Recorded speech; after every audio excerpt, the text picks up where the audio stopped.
Hi అండి, welcome to Mahalakshmi vlogs. ఈరోజు green chicken వెరైటీగా బగారా రైస్ తయారీ విధానం తెలుసుకుందామండి.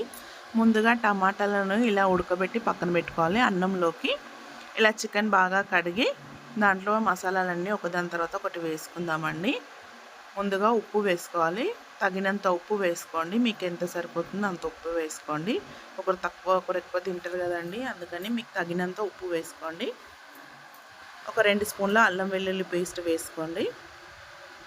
వేసుకున్న తర్వాత ఒక 3 స్పూన్ల మిరాల పొడి వేసుకోండి. మీరు కారం ఎక్కువ తింటే ఇంకెక్కువ వేసుకోవచ్చండి. మా పిల్లలు తగ్గించే తింటారు కానీ నేను తగ్గించే వేసుకుంటున్నాను.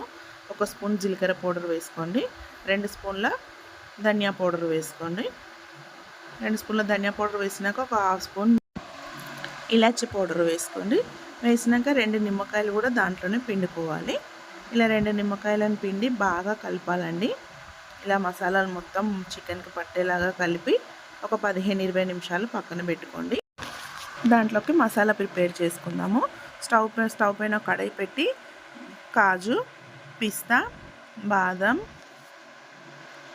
కర్బూజా గింజలు, ఒక 2-3 స్పూన్ల కర్బూజా గింజలు, కొంచెం ఎండు కొబ్బరి, ఒక 4-5 లవంగాలు, ఒక 4-5 ఇలాచి, కొంచెం చెక్క, ఒక స్పూన్ సాజీరా, దాంట్లోనే ఒక స్పూన్ జీలకర్ర కూడా వేసుకోవాలి. వేసుకొని దూరగా వేయించుకొని మిక్సీలో వేసి మెత్తని పేస్ట్ లాగా చేసుకోవాలండి. అది కొంచెం పౌడర్ అయిన తర్వాత దాంట్లో మీకు కారం తగ్గట్టు పచ్చిమిర్చి వేసుకోండి.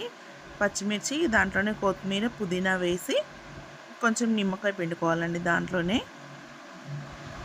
ఇలా కొంచెం నిమ్మకాయ పిండి చిన్నది ఉంటే ఒకటి పిండండి. ఒక స్పూను ఉప్పు వేసుకోవాలి. దాంట్లోనే మర్చిపోయానండి, దాంట్లోనే పెరుగు కూడా వేయాలి. ఒక హాఫ్ కప్ అంతా పెరుగు వేసాను నేను. పెరుగు వేసి మెత్తని పేస్ట్ చేసి దాంట్లో వేసి చికెన్లో బాగా కలిపి పక్కన పెట్టుకోవాలి. ఒక బగోన పెట్టుకొని దాంట్లో 3 స్పూన్ల నెయ్యి వేసుకోవాలి. ఒక 2 స్పూన్ల ఆయిల్ వేసుకొని గరం మసాలా వేసుకోవాలి. లవంగా, సాజీరా, ఇలాచి, చెక్క వేసి వేగనివ్వాలి. అది వేగిన తర్వాత ఉల్లిపాయ వేసుకొని వేగనివ్వాలి. ఇలా ఉల్లిపాయ ఎర్రగా వేగిన తర్వాత దాంట్లోనే పచ్చిమిర్చి కూడా వేసుకోవాలి. ఒక 4-5 పచ్చిమిర్చి వేస్తున్నాను. వేసి అది వేగిన తర్వాత దాంట్లోనే ఒక 1 స్పూన్ అల్లం వెల్లుల్లి పేస్ట్, ఒక 1 స్పూన్ పసుపు వేసి కలిపి ఆ కలుపుకున్న చికెన్ వేసుకొని బాగా కలుపుకోవాలి. ఇలా మనం కలిపి పెట్టిన చికెన్ మొత్తం వేసి ఒకసారి కలిపి మూత పెట్టి ఉడకబెట్టుకోవాలండి.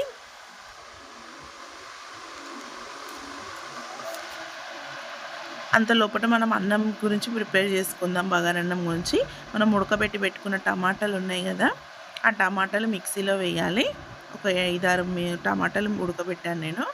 ఆ టమాటాలు వేసి దాంట్లోనే బ్రౌన్ ఆనియన్స్ అంటే వేయించుకున్న ఉల్లిపాయలు వేసుకోవాలండి. ఒక గుప్పెడన్ని వేసుకోవాలి.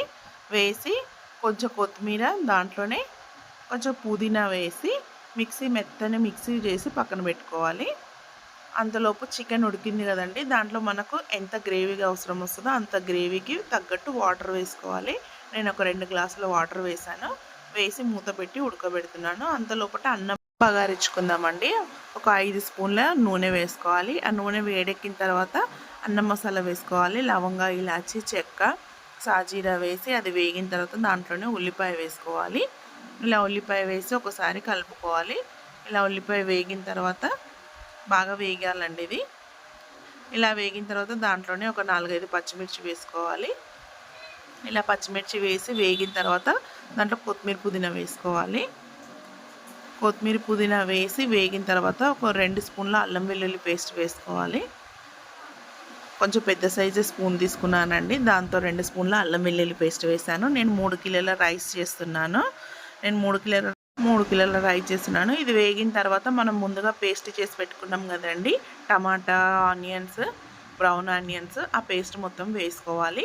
వేసుకొని బాగా కలుపుకోవాలి. ఇలా కలిపి అది వేగిన తర్వాత ఆయిల్ మొత్తం సపరేట్ అవుతుంది కదండి, అప్పుడు దాంట్లో 2 స్పూన్ల కారం వేసుకోవాలి. ఇలా 2 స్పూన్ల కారం వేసిన తర్వాత ఒక స్పూన్ పసుపు వేసుకోవాలి. ఒక స్పూన్ పసుపు వేసి ఒక 2 స్పూన్ల ఉప్పు వేసుకోవాలి. మీరు టేస్ట్కి తగ్గట్టు మీరు వేసుకోండి. ఇలా ఉప్పు వేసి కలిపి అడుగంటకుండా కలుపుకోవాలండి. కొంచెం అడుగంటితే కొంచెం వాటర్ వేసుకోండి, సరిపోతుంది. కొంచెం వాటర్ వేస్తే నేనైతే 3 కిలోల రైస్ చేస్తున్నానండి.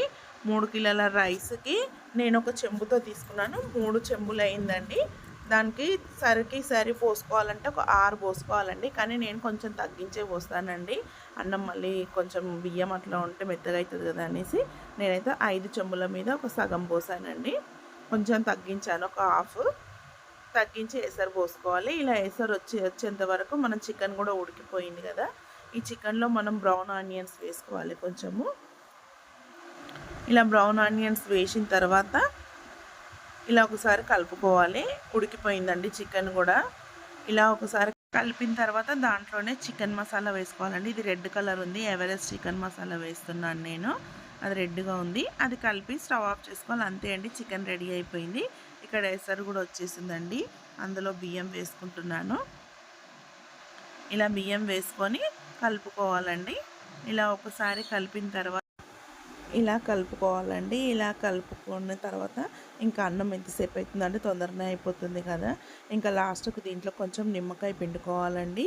ఒక నిమ్మకాయ, చిన్న సైజు నిమ్మకాయ పిండుకొని కలుపుకుంటే అంతే అండి, ఎంతో టేస్టీగా ఉండే bagara rice green chicken ready అయిపోయింది. ఇంకా నేనైతే మా వదిన వాళ్ళ గురించి అని స్పెషల్గా చేశానండి. వాళ్ళ గురించి అని వాళ్ళు నాకు బట్టలు తీసుకొని వస్తున్నారండి. నేను గాజులు పెట్టించినందుకు వాళ్ళు బట్టలు తీసుకొస్తున్నారు. నా ఛానల్ నచ్చితే లైక్ చేయండి, షేర్ చేయండి, సబ్స్క్రైబ్ చేసి